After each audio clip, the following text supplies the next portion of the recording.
It's been a close call over the weekend. Fire broke out Sunday at an abandoned plant in Colonie, which is used to house hazardous materials. The fire was knocked down. The threat was minimal, but following April's fertilizer plant explosion in Texas, which nearly leveled an entire town, we wondered if area first responders here are prepared to handle such a disaster. Chris Cloninger is live from Colonie with our top story. And Chris, I just want to make it clear that they used to have hazardous materials there.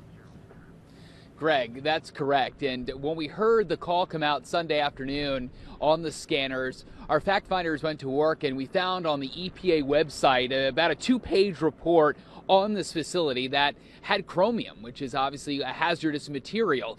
Now, the report was very detailed, and again, you can see what was produced here, what was made here, what type of materials were on site, and also the cleanup process that's been happening since the 90s.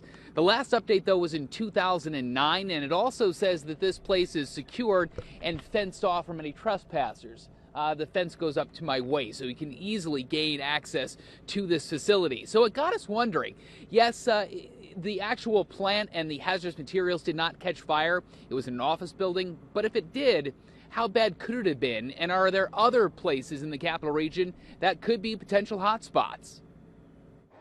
Sunday's fire at the old RealCo plant was small, contained to a former office building. The plant, also known as All-Tech Specialty Steel, used to contain chromium.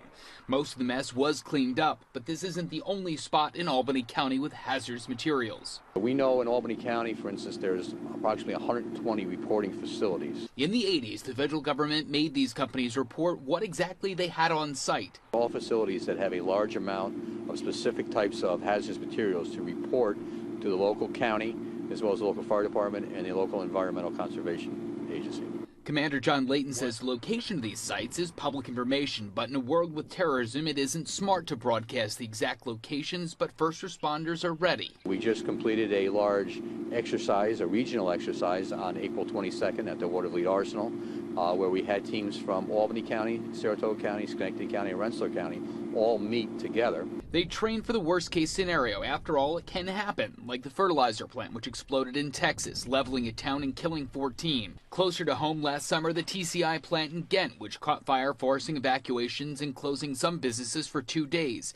It's not just the plants which are a concern. Hazardous materials are constantly being transported on roads and rails. You could have something that can occur on a highway, and it may occur in the middle of nowhere, and it won't be as bad as if it occurs right next to a hospital or a school.